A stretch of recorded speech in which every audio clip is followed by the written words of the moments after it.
ETF index mutual funds నేర్చుకుని stock మార్కెట్లో రాణించాలనుకుంటున్నారా? వెంటనే ఈ నెంబర్కి కాల్ చేయండి. నమస్తే రమగారు. నమస్తే జయ. రమగారు, మనకి కార్తీక మాసంలో కార్తీక సోమవారాలు చాలా విశేషంగా పూజ చేస్తాం కదా, వాటి గురించి. కార్తీకంలో అంటే కార్తీకము ప్రత్యేకమైన మాసం కదా, మొత్తం అంతా ఉపవాసం ఉండే వాళ్ళు ఉంటారు, ఉండగలిగే వాళ్ళు, అది వేరే కథ. సోమవారాలు ప్రత్యేకంగా చెప్తారు. మామూలుగా సోమవారం అంటే శివారాధనకి అత్యంత ప్రధానమైన రోజు. అవును, ఈ కార్తీకమే శివారాధనకి ప్రత్యేకం. కార్తీకంలో స్నానం, దానం, జపం, తపం అన్ని ముఖ్యమైనవే. వీటితో పాటు పురాణ శ్రవణం కూడా. ఈ సోమవారాల్లో పగలు ఉపవాసం ఉండి సాయంకాలం చుక్కలు చూశాక దీపారాధన చేసుకుని, వంట చేసుకుని, శివారాధన చేసుకుని అప్పుడు భోజనం చేస్తే మంచిది.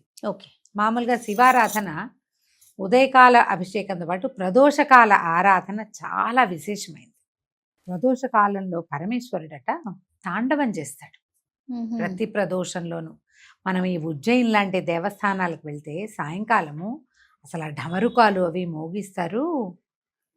అసలు చెప్పరాని ఉద్వేగం వచ్చేస్తుంది జయ, గుస్బంప్స్ వస్తాయి. అవునండి, ఆ బాగుంటుందంటే ఆ మధ్యలో కాహళం, అదొక తమాషా సౌండ్, ఇట్లా తప్పెట్లాంటి ఇట్లా కొడతారు, చల్లుమంటుంది.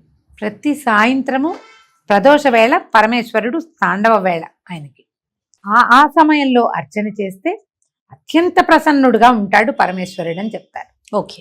ప్రదోషకాలార్చన విశేషం. ఇందులో మళ్ళీ చూడు శని త్రయోదశులు ఇవి మాస శివరాత్రి నాడు ప్రదోషకాలార్చన, ఇవన్నీ విశేషాలు. ఇవి ప్రత్యేకంగా దేవాలయాల్లో నందీశ్వర అభిషేకాలుగా రకరకాలుగా చేస్తారు. అయితే ఈ కార్తీకాల్లో ఏంటంటే ఇది జనసామాన్యంగా అందరూ చేసుకోవచ్చు. అవును, దీనికి విశేషంగా అది ఏదో చేయాలన్నది ఏం లేదు. మీకు కుదిరిందా ఉదయకాలం వెళ్ళటం, ఎక్కడైనా శివాలయంలో శివాభిషేకం చేసుకోవటం, రుద్రాభిషేకం చేయించుకోవటం. ఎక్కడైనా ఇవి చేస్తారు కదా, మృణ్మయ లింగాలతో మట్టి లింగాలకి అభిషేకం చేస్తారు, సహస్రలింగార్చన అవి చేస్తారు. కుదిరితే 12 ఈ 11 ద్వాదశ ఏకాదశ రుద్రాభిషేకము జరుగుతుంది సోమవారం నాడు. ఏ దేవాలయంలో మీకు అవకాశం ఉంటే అక్కడికి వెళ్ళి అర్చన చేసుకోవటం. ఇంట్లో మీకే అవకాశం ఉండి ఇంట్లోనే శివలింగం ఉండి మీకు ఎవరైనా పెద్ద ఈయన వచ్చి అయ్యగారు వచ్చి చేసేది ఉంటే చక్కగా చేయించుకోవచ్చు. అది ప్రత్యేకమైన రోజులు కాబట్టి. ఓకే. లేదు మనకు అది లేదు ఇది లేదు, ఏం పర్వాలేదు, ఒట్టి ఓం నమ శివాయ దండం పెట్టుకోండి. పగలు ఉపవాసం ఉందాం. మీ ఇంట్లో ఒక చిన్న శివలింగం ఏదైనా ఉంటే 3 ఉద్ధరణలతోటి నమ శివాయ చెప్పుకుంటూ వేయండి. స్వామివారి మీదకి నీళ్ళు సమర్పించండి. మేము పాలు, పెరుగు, నెయ్యి, తేనె, పంచదార, టెంకాయ నీళ్ళు ఇవన్నీ నేను చేస్తాను. లక్షణంగా చేసుకోండి. ఓకే. పర్వదినాలలో ఏంటంటే సాంగంగా చేయటం ఎంత అద్భుతమైన విషయమో చెయ్యటం అంత అద్భుతమైన విషయం. అసలు చేయటం మానేయకుండా మీకు అవకాశం ఉన్నంత ఆరాధన చేసుకోండి. పగలు ఉపవాసం, ఆహార స్వీకారం లేదు. దాంతో పాటుగా ఎక్కువగా మౌనాన్ని ఆశ్రయించండి. సోమవారాల్లో మనం ఇవాళ ఖాళీగా ఉపవాసం, వంట లేదు కదా అని బజార్ వెళ్ళటం, వంట లేదు కదా అని ఫ్రెండ్స్ ఇళ్ళకి వెళ్ళటం, ఇలాంటివి చేయకండి. ముచ్చట్లు, వినోదాలు ఉండకూడదు. విందులు ఎలాగూ లేవు, వినోదం వద్దు. వినోదం కాకుండా శివనామ స్మరణతోటి సమయం గడపండి. కాలం పొద్దుపుచ్చండి. మనకు నడవాలి కదా సాయంకాలం దాకా. అవును, శీతాకాలం వచ్చేసింది, 6 అయ్యేసరికి చీకటి పడి, చీకటి పడేసరికి ఈ ప్రదోష కాలంలో దీపారాధన చేసుకోండి. ఓకే. 6:30 అయ్యేసరికి సూర్యాస్తమయం అవగానే దీపం పెట్టడం. ఆ సమయంలో ఓం నమ శివాయ అసలు ఒట్టి పంచాక్షరిని 100 సార్లు చదువుకోవటమే అద్భుతమైన ఫలితాన్ని ఇస్తుంది. కుదిరి ఆ సమయంలో మీరు ఏ దేవాలయానికైనా వెళ్ళి దీపం పెట్టుకున్నారా, ఎక్సలెంట్గా ఉంటుంది, చాలా మంచిది. అవకాశం దొరికితే. ఓకే. మీరు ఉద్యోగస్తులు, అది మీకు ఛాన్స్ లేదు, అవకాశం లేదు, నామస్మరణ చేసుకోండి, అమోఘంగా ఉంటుంది నామస్మరణ చేయటం.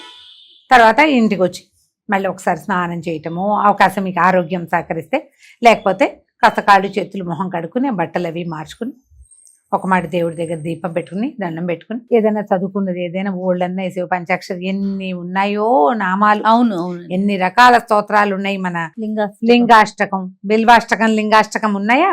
తర్వాత ఏమో శివమహిమ్న స్తోత్రము, శివ మానస పూజ.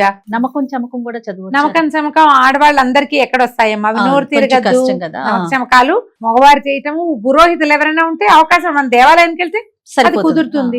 మీరు అవన్నీ చదవక్కర్లే, ఇవి చదువుకున్నా చాలా, ఇవే చాలా గొప్పవి. అవును, చాలా ఏమి ప్రభావవంతమైన పొట్టిగా పంచాక్షరి నమశివాయ అనుకున్నా చాలు. చేసి ఏదైనా చకచకా వంట చేసుకుని ఆ చేసింది స్వామికి నివేదన చేసి దండం పెట్టుకుని ఆ ప్రసాదాన్ని భుజించండి.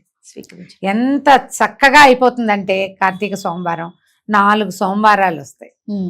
4 వారాలు ఉపవాసం ఉండండి, సాయంకాలం పూజ చేసుకోండి. శివారాధన సులభంగా ప్రసన్నమవుతాడమ్మా శివుడు. అవును, పరమేశ్వరుడు ఐశ్వర్యకారకుడు, మోక్షకారకుడు రెండుగా చెప్తారు.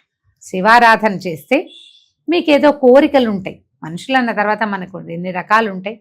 ఉద్యోగం కావచ్చు, సంపద కావచ్చు, ఇంకా ఏదో మన జీవితంలో ముందుకెళ్ళటం కావచ్చు. మీరు త్రికరణ శుద్ధిగా శివయ్యనే మనసులో నిలుపుకుని ధ్యానం చేసుకుని పూజా విధానం సజావుగా ఎంత చాతొస్తే అంత ఒక నియమం ప్రకారం కొనసాగించి అత్యద్భుతమైన ఫలితాన్ని పొందవచ్చు. లేదు మనకేం కోరికలు, మానసికమైన ప్రశాంతత వస్తుంది. అవును, శివారాధన వల్ల చాలా ప్రశాంతత వస్తుంది. మీకు ఏది కావాలంటే దానికోసం హాయిగా చేసుకోండి. 4 సోమవారాలు వచ్చినాయి, 4 సోమవారాలు చక్కగా సుసంపన్నం చేసుకోవచ్చు మీ అవకాశాన్ని బట్టి. ఇందులో ఏమిటంటే మేము ఉపవాసం ఉండొచ్చా అని బోళ్ళంత మంది అడుగుతారు. అవునండి, బాలింతలు, పిల్లలకి పాలిచ్చే వాళ్ళు ఉపవాసం జోలికి వెళ్ళొద్దు. ఓకే. గర్భవతులు వద్దు, చిన్న పిల్లలకి ఉపవాసాలు చెప్పరు, వృద్ధులకి ఉపవాసం అక్కర్లేదు. అనారోగ్యంతో ఉన్న వాళ్ళు, ఏదైనా మందులు మాకులు వేసుకునే వాళ్ళు ఉపవాసం అంటే ఒక రకంగా చేసుకోవచ్చు. ఎట్లా స్వామివారికి నివేదన చేసేయండి పొద్దునే మీరు చేసిన వంట, అది భుజిస్తే ఉపవసించినట్టే. కాస్త కొంత నిశ్శబ్దం పాటిస్తూ కొంచెం శివనామస్మరణ చేసుకుంటే గర్భవతులు కూడా 7 నెలలు వచ్చేదాకా నామస్మరణ, తర్వాత కూడా నామస్మరణ చేసుకోవచ్చు. అదేలేండి, కొంచెం దేవాలయ దర్శనాలకి వాటికి వద్దని చెప్తాం, కానీ ఇది కూడా ఉపవాసమే. స్వామివారికి నివేదన చేసిన పాలు పళ్ళు భోజనము అన్నము వంట చేస్తాం, పొద్దున అదంతా చూపించి నివేదన తీసుకోండి. సాయంకాలం మళ్ళీ దీపారాధన చేసుకుని దండం పెట్టుకోండి. చక్కగా ఈ ఉపవాసం కుదురుతుంది. ఉపవసించడం అంటే అన్నం మానేయటం అనే అర్థం కాదు, భగవంతుని సమీపంలో ఉండటం. మనం ఈ ఉపవాసంతో అంటే భగవంతుని సమీప వసనంతో చక్కగా మనం సోమవారాలను సుసంపన్నం చేసుకోవచ్చు. మీ అవకాశాన్ని బట్టి చేసుకోండి. 4 కుదరలేదు, 1 వారం చేయండి కనీసం, మానేయకుండా చాలు. అలా నీరమ్మ గారు నమస్తే. నమస్తే చేయండి.